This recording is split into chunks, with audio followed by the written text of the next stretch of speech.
What's up, guys? Welcome back to the PCL. My name is Pretty Hair. That's Gormizer, and we're going to be hopping over to North America for our first PS4 matchup of the day. We've got two more left on the docket, and this first one is going to be Elevate versus Warmup.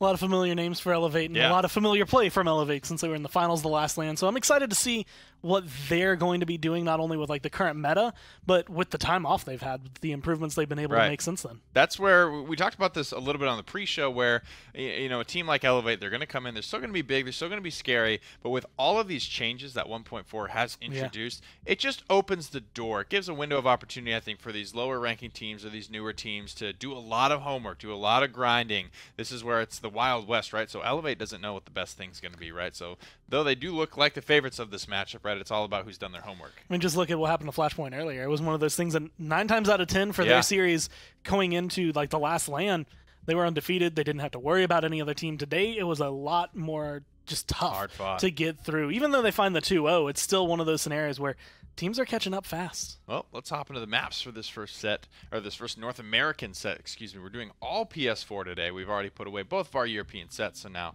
with our just 2 North Americans left on the day, we'll be about ready to get into that one. What we've seen so far today, though, is a little bit to be expected in the sense that a lot of the changes in 1.4 were centered around the support. So we're getting to see some of that new fun stuff coming through. We've gotten to see a couple of new things come through. We saw a little bit of Androxus, and what were your thoughts on that overall? Because his change was a base, right? It wasn't any special legendaries or anything. It was interesting. It was one of those moments where you could tell he was having an impact, but it just wasn't rolling the way they wanted it to. Did it still feel like that's what a little I've played of it? It's like a thing that when it's working, but it is very like a high risk thing to try and do, right? As Androxus, like always to be in the face and melee range of your opponents can go south pretty quickly. But our first map will be on Jaguar Falls. It looks like the bans looking to continue to be pretty standard based on what we've seen so far today. Koga has been permabanned. We haven't seen him at all today.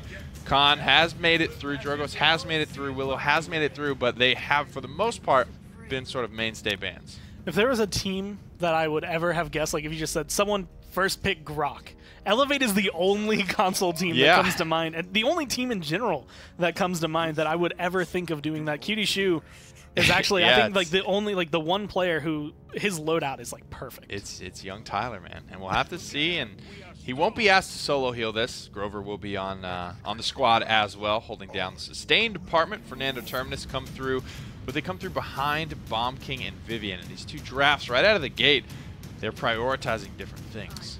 No healer yet on the one side, whereas the other one got 2. And being able to come through, Grover's got a little bit more, especially in rooting, in terms of mobility. We're already talking about Vivian not having a lot to herself. Now you get rooted a little bit if they decide to go for deep roots, then she's not going to be able to run at you anywhere near as fast. Plus, just being able to bounce around the team, get a little bit of extra damage.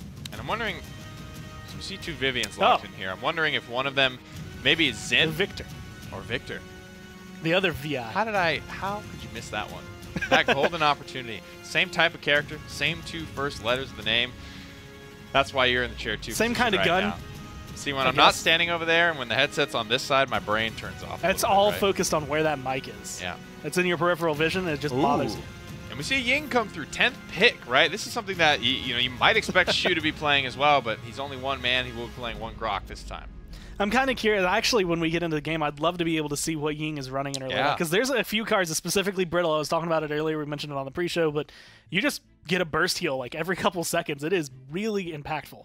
So, guys, based on what you've seen, go ahead and cast your vote. Who you think is going to take this one? Just on paper, based off the comp. Let us know who you're liking. We'll take a look at those results once we load into game. But you mentioned a lot of changes to Ying. She was one of the supports. Basically, every support saw one major overhaul to like a legendary or something changed about them at base. Ying was definitely in that category where she had a major overhaul of life exchange, and now it works a little bit differently. Being able to come through, instead of having Shatter as Shatter, Shatter is now a heal, which makes Shatter actually an ability. It kind of felt, I think, similar to what you would have described like for Androxus' Punch. It was just kind of a dead ability. Like, if you could use it, cool, but 9 times out of 10, like, you're getting rid of your healing by detonating your illusions. Now having it as a heal, you get that little bit of extra burst. You have, I think it's an 800 flat heal, so being able to pick people up is big. Shu is going to be on Grover. It'll be SJP on Grok, Tempest, and Efflorescence for those 2. And that is Life Exchange, I believe. I don't know off the top of my head. It is, yes, life exchange. Reduce the cooldown of those bad boys. And there it is, 3.5 seconds. So we'll have to see. And you were saying, so you no longer shatter your illusion score, you just kind of hover over your target that you want to heal, you right-click, and they just get the 800 burst heal. Ooh, wow. I've gotten 2 polls today with results that I've never seen. One was 50-50, and I've never seen 100 to 0. I was wondering what you were wowing. I was looking around, I'm like, what am I missing here? But it's 100 to 0. Everyone who voted thinks Elevate is going to win. And right now, you know, you have to say, chat knows best. Definitely starting to look like it's leaning. And out of all the sets today, I think we were mentioning earlier that, like you said, a lot of teams, this is their ability to step in. This is their ability to start picking certain things up and maybe take down those top teams. But for some of the top teams, there's a reason they were at the top. And there's a reason that, I mean, even when certain champions of theirs have been buffed, namely Grok, comes into meta. You know, we talked a little bit about if you're at the top, right, and you're having your first games of the console league, is there a reason for you to branch out and try something new and wild, or do you just kind of stick to what you know? From what we're seeing from Elevate, right, none of this is really groundbreaking stuff in terms of their composition. It's all kind of tried and true. Everything that they've been able to run, I mean, this composition is something that even a month ago I could have seen them trying to pick that up during the LAN. So looking to try and control that with, on the other side, you have some, I want to say some difficult high skill cap. Specifically in Bomb King on console, it's a little bit more difficult to get the aiming down the way you want to. Even though last game, or last set, it looked phenomenal. Yeah, it really did. That's the downside right there. You just don't have the same reflexes. Wow. And completely wiping the floor, Elevate. He's absolutely in control right now. Warmup just trying to find a leg to stand on. And I feel like on the topic of Bomb King and for me even Shaolin, aiming those 2 characters for whatever reason, maybe it's because the movement is less sporadic on console, I feel like, than PC. Yeah. You know, having it be just a little bit harder to aim gets canceled out by the movement being a little bit less sporadic. Because I don't know. I've always personally found Bomb King hard on PC and easier for me on console. So far, he's been impactful. I mean, part of the reason that last set was a 2-0 was because Bomb King gets a nice triple kill at the right time. Right now, using King Bomb, trying to change it, I feel like what we're seeing is less about the champions and more about the players behind it. Elevate GR on this Victor has just been dominating through people. And when you get SJP, someone comfortable on to a Grok, getting healed up also by a Grover, you're set. A lot of healing to go around there for Elevate. They drop a couple of ultimates, but you're right, the Barrage ultimately wins the fight there. And GR, also known as, or formerly known as GR Crazy, finds a beautiful grenade. I've seen a couple of, honestly, very impressive grenades today, and that's something that Shrapnel allows you to do, right? That was something we were talking about last set as well, was like the discussion was like, yeah, are we going to see burst mode today? And it's like on PC, again, it's a little bit easier to snap to headshots. Yeah. Console, Shrapnel just feels better. Like your grenade is something you're used to from other games, other shooters. Victor fits into that flow very well. And now you have an even bigger explosive radius. You're going to be able to hit it a lot more commonly. And with the way things have been going, like you said, Elevate, this is something they've been running all the time. They're just comfortable. A couple of big streaks starting to spur up for Elevate. Initial damage trade going about equally here. Another grenade. If that sneaks through, and it does, it's going to be trouble for the Bomb King. He falls first. SJP finds Vivian. Terminus not long for this world either. Hooked out of his power siphon by Makoa. SJP continuing to hit the gas pedal here. And that's part of why, you know, tracking heroes on consoles just sometimes look really good. When you can get in that rhythm, like SJP just did, he didn't miss a single tick of the Grok staff chasing down that Ying. And being able to find that, I'm actually curious to see. Look at him There's the fly! I wanted to see it so badly. And this is something that... that's hilarious. Honestly, I bet feels so nice on a controller with the way it controls. That's so funny. That was awesome. That was, you know, and with how... he's already back to 20%. With how often Tempest comes up with how much that ultimate is more of a 5th ability, or a 4th ability, I should say. You know, you can do so much with that, right? You know, you have guys being so liberal with its usage already. Having just the defensive ability to fly up in a way to give Grok. So now Grok can slot into one of those vertical mobility with ultimates, like a Xin, for instance, right? A couple of those champions are that way, and now Grok is just one more thing that he can do. I just really want to see Grok like go all in on trying to get like a Willow or a Drogoz out of the sky with his ult, like just lightning bolts to take him out. Phenomenal. That is a Top capital idea, sir. Seismic Crash goes to the back line. Won't find any kills, but it does buy some space to work with. SJP finds the kill on the Teacock's Ghost. There's the Ancient Rage. It'll hack and slash his way at the front lines, but he's going to have to wait for the Immortal to expire. As soon as it does, Sorrow's going to bring himself right back with the Reanimate. Ying, she's popping the Illusory Rift. Gormaj, they are spending everything to try and keep themselves in this game, but Warmup cannot find a way to stabilize. That's going to be the Whirlwind keeping everybody topped off, and you have your two tanky front lines, one of which is Makoa, who is just brawling with anyone who happens to stand his way, but that's going to be a double kill. No, that's picked up for GR instead. Triple, maybe going for a quadra here as they just push the payload in. The quadra kill.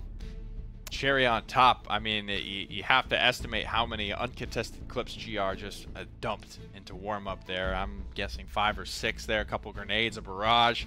So much damage for that man, and uncontested victors have been an absolute win condition today. That was dominant stuff. 4-0 for Elevate. Chat never lies. Chat's never wrong. Normally after a game, we see the polls shift slightly in like one way or the other. There's not really much of a reason for it to shift. If we do see Warmup come up a little bit, then I think there's going to be teams. That has to be a draft thing more than anything. Dominant play from everyone on Elevate. And because they were all being dominant, Elevate didn't have, or GR didn't have any worries as he just fires away and away he goes. The King Bomb, this was the one moment. The King Bomb with the Illusory Rift maybe was the moment to stabilize, to bring that back, but it's just too much damage from the back line. It's too easy for GR. We talk about, have you got your counter going? That was 4 clips. 4 clips. It would have been 5 if the game hadn't ended. No one was looking at it. He could have kept going. He could have done more. And that doesn't even include what might have happened right before that replay started. Like, he's just sitting back there safe. You know, and that's, you know, thanks to the front line. Thank you, healers. Thank you, everyone that made that clip possible. When a pro player is not contested like that, they're not missing it. They're so accurate. They're so deadly. They can think clearly about what target needs to go down first here. There's no pressure on them, and that's the situation where you lose. And when we were watching that from Makoa's point of view, you see Inara up there, you see Grover up there, they're all just brawling as much as they can. Everyone's looking at them because they are the immediate focus. They're the ones pushing the payload, it's about to go in. You sit in the back, you're a DPS, like that is your dream with no one looking at you and just everyone being served up on a silver platter. It'll happen. Game 2 about to be underway. It's best of 3, so Elevate has a chance to put this set away here. Grok immediately taken off the board. Only Elevate. Elevate will answer with the Willow. You're right, only Elevate. I mean, we've seen a couple of Groks. Grok's definitely always kind of been in there for console, but you know, you have those teams, you have those OG players. Really, anyone I feel like that's been around, even a guy like SJP, right, hasn't been a support player, I don't think, at any point in his career. But, you know, just being there for so long, Grok has been around him. He's played against him. He's probably had to flex and play onto it, and it's about evolving yourself as a player. So Grok always will be staple here, I think. Victor is a really big asset on this map. A lot of terms of like just control with the grenade, but a long range of sight, being able to get a lot of damage. So with the way Warmup are playing this, I mean, this is a composition pretty much note for note that we saw successful just in the last set on Frog Isle. It is something that works. It's tried and true. Zen, Victor, they have a lot of control, and they make up for each other's deficits. Plenty of healing still to go around for Elevate. Shu played Grover last game, but I have to imagine he has played support. He has played, I think, nothing but support for his entire career. So normally that type of player is playing Saris. And I expect it, especially, again, I think Grover, out of the two of them, like Grok is someone who can flex onto damage or to healing. Grover is someone who can flex onto damage or to healing. So I think we'll see that shift of Grover now going damage, maybe even Ferocity, since we haven't seen that in a hot minute. But Saris going for that healing. I'd love to see a deep roots. I haven't seen that at all today. My concern, though, is just the lack of mobility on the front line here for Warmup. Terminus and Torvald, I feel like, while very stalwart, have a you know high chance of just being kind of locked down here on Frog Isle. It's a little scary to just kind of run out into the pit on Frog Isle and just see how long you can survive. I know Khan, Makoa, like it's weird to think I'd want to replace one of those two, but in Inara, in this kind of scenario where you can run something like Treacherous Grounds, where it's just, I'm going to slow you forever, you can't leave the point. If you're one of those two front lines, you're just dead.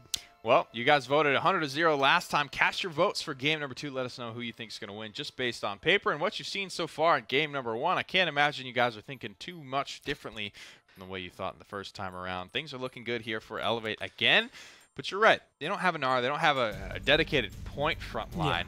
They're going to have to play this a little bit differently with Khan Makoa. Still, it's very difficult to say, hey, this team got Khan Makoa they're at a deficit. Like, so what are you looking to do with those two champions streams versus when you would have an Anar? I feel like you're enabling a little bit more of your like auxiliary champions. Like your DPS is going to be where Khan is hanging out. He's going to be looking for CC immunity for them, healing for them. But he can hang out on the point and still do that. He's going to have a lot of mobility back and forth. Makoa Whoosh here, I expect to be fighting a lot more. I think he's going to be kind of in the just thick of it, doing whatever he can to cause a lot of damage and just effort, focus, anything onto him. So it will be SJP actually on the Sarah's Crush comes through for Sorrow on the Terminus. And I believe it was Void Abides for SJP. 3 morale boosts for these healers. And Warmup gets 25% They did that to spite me. This time around. I know you, chat. Get owned. Those like 10 people that voted for Warmup just because I said that it wouldn't change. Chunking away at the shield here. Kyle Conrad just getting in the face of Torvald. The silence does not disable your in-hand attack, so no worries there for Kyle. He goes straight through Grandpa. Terminus throws up the power siphon here. It's a 2 for 2 right out of the gate. Being able to find it, Sara is going to do whatever he can. Actually gets a lot of good damage on the SJP, but again, you're kind of stuck. Low mobility, you just use your jump to get away, and you're fighting Khan. Kyle has Khan in his name. You know he knows this champion well enough to be able to keep you under control. Whoosh wins his 1v1 cleanly as well with Genos. Still has about a quarter HP to then turn and help Kyle win his. Make it a 2v1, make Elevate now in control without a doubt, without a shadow of a doubt of this map. 74% as well already for the overpower here. Kyle Conrad has been getting so much damage. Is he top damage in this game right now? I mean, he's just been in the face the entire time. He's not going to be at the top. He's the top for Elevate, though. Look at that. There comes the first barrage. 15,000 damage. Charge up the goggles very quickly, but Gormizer, nothing off the back of it. They cannot use their advantage. Warm up will fall short on this objective. And immediately chasing down Victor as well. That's going to be a kill picked up. GR being able to get a couple of shots from behind, but Kyle getting a good chunk of the damage on his own. And that's, I think, where Khan falls in, right? He's a great tank, but he is just as high DPS as you will see out of Victor and Vivian if you give him the right kind of length. If you give him that ability to get that fight on, he goes uncontested. That damage is easy. GR doing his thing for mid-range here so far, keeping that bubble off of Torvald. Terminus looking to get up and involved. Holding a pretty good angle here, but Zen, will he be able to find the angle to counter to this Elevate GR? Can you get behind him? Can you find a way to outflank him? Torvald's going to run up and give it a try, but Shu's got him covered with a beautiful whirlwind from Grover. And immediately the fallback from both front lines has to come through. They're at half health, but they are going to be able to trade out some kills. Shu going down, notably going to be making just a little impact there for Elevate, but the payload's still moving forward. Barrage canceled almost immediately. Falls off. I gotta just say real quick, Khan weapon, the new Victor weapon, that Makoa weapon on this skin, absolutely incredible. The art team has They look so good. They've been dominating the game here for the past couple of updates, and you got to give credit where credit's due. The game has never looked better. Elevate never looked better as they push through the first payload of Frog Isle for a 2-0 lead, and they do it in style. I'll say at least for Vicious, even though that barrage got canceled, he's now at 89%. So you retain 60 when you cancel out of that if you haven't fired a shot. So being able to come through, you at least have a little bit of your ult available. Didn't get anything. But it comes out and it immediately goes away, and they still get 2 kills. They don't even thwart Elevate. They don't even push them back with the presence. Yeah, I don't know who they thought they were going to get with that. I mean, they're leading damage here, but you know, damage kills doesn't win games necessarily. 38,000. And I believe 32,000 respectively for that Zen. Grover doubling everyone in healing. And this is something that, frankly, we've seen all day today. The first time we saw it, though, there was a Leon on said Grover's team that I was, you know, hypothesizing that's why, you know, the healing is just cut in half. But that's not the case this time for him. Grover's just doing it to him. And with the way things have been going, I feel like Vivian, GR, has been the limelight. Like, that's who they want to kill. Sara has jumped into this backline so many times to try and kill him off, and every single time it goes exactly like that. You just die off because all you have to do, you backtrack, you keep firing, you're Vivian, you have 80 rounds in your clip. That's a ton of damage to be shut down. Elevate, they're already at 50%, and they're burning with tons of streaks. It's just a lot of healing as well when you've got, you know, GR doing his thing so well, but Kyle, honestly, on this con, has been applying a ton of pressure. Whoosh has been applying a ton of pressure on these front lines. So though they may lack damage on paper with these just double frontline, double support compositions. The lethality of the composition is really where you would question. They've been doing a good job leveraging their bonus damage, leveraging the amount of sustain they have as well. And it's one of those things I think we're seeing kind of a shift away from what I would say is like the norm, which is just let's get burst. Let's get as much burst as we can to try and just burn you down in like 2 seconds. They have a lot of sustained damage on the side of Elevate right now, and with all of the sustain they have on top of it, that DPS is just through the roof. This is not an easy question, but you know, like, who do you go for if you're Warmup? Who's your target? Who are you trying to shut this all down? Who's the root of the problem? I honestly think if you can get rid of Khan, it's not an easy question, man, because it's like Khan's got the healing, he's got 2 healers behind him. That's what this composition does, I feel like. And it's just in that area as well where even if you get rid of Khan, I was like, okay, well, we get rid of one front line. There's another front line still in your face, still dealing damage. Even if it's less coming down from Makoa, it's still going to hurt. You can't get to Vivian because everything is set to just protect Vivian throughout all of this. And if you kill one support, who cares? They have 2 other sources of healing. Oh, a little bit late there on the old overpower, or too far away from the edge, I should say. Starman is able to Shatterfall his way back on to the map, but not in great positioning. And again, Kyle Conrad is just walking people down in the back line with Khan. He's done it from the opening gate to it looks like the closing bell as the kills continue to fall. He's just going to throw up the shield there, block the damage from Reanimate, let loose another battle shout, the potential final battle shout of this set as Elevate put away another 4-0 map for the 2-0 sweep over Warmup. I feel like Sara was in that position where no matter what you try to do as Terminus there is no benefit. Like, you can't jump in, you can't really reanimate. Like, every single thing you have in your kit is not going to do anything for you. To answer my own question from earlier, the only thing I think Warmup could have done there is to just hang on, to get cauterized 3s later in the game. But that's not the way it's going to go against Elevate. When the better team has built a composition like that that's going to snowball you, I don't know, there's not much to slow them down here. Kyle Conrad, he's literally got Khan in his name, and I think we see why now. 16 streak, dominance in that game. Nice jump back. Sorry, like, I feel like Warmup, there was a lot of benefits to it. To be fair, that's the only button you're pushing when you're being at that overpowered. point, once you get thrown away, you're like, I'm going to jump back onto the map. There was a lot they did throughout that entire game and that entire set where you could see against another team, they probably would have had way more of a chance, but Elevate just dealt with them so handedly. And it's kind of what you'd expect from a team that just came in second from a LAN. Well, absolutely incredible stuff there. Elevate put their opposition away 2-0. So despite you guys giving them a 25% chance, the result is yet the same. We can probably head over to the schedule now, take a look at what we've got on the docket for the rest of the day. We've only got one more set here, North American PS4, before we close it out. Elevate dealt with some warm-up there, as you can see, 2-0. Oni Channers versus Game Over will be the final set of the Paladins Console League today, presented by Mixer. Thank you guys for joining us up until this point. It's been a lot of fun. We've got one more set up for you today, but that's going to do it. We're going to take a quick break while we get that one ready to go.